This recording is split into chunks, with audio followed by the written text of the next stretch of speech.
ஆ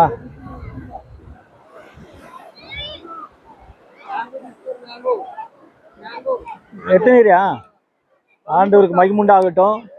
எல்லாம் அற்புதமான ஒரு சம்பவம். ரெபேக்கா ஈசாக்கை பார்க்கும்போது ஒட்டகத்தில் வந்ததாக நாம் பார்க்கிறோம். அதுக்கு அடுத்தது அற்புதமான அற்புதமான ஒரு சம்பவம்.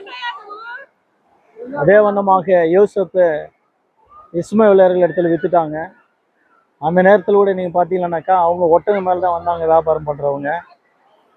இந்த ஒட்டகம் அற்புதமான ஒரு இது பாப்பட்லாம் இந்த பீச் இந்த இடத்துலேருந்து அற்புதமான ஒரு எடுக்கிறாங்க.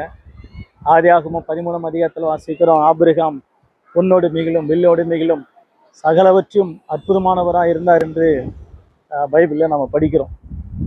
ரொம்ப அற்புதமாக சீமானாக இருந்தாராம். ஆகவே இந்த ஒட்டகங்கள் இருந்தது.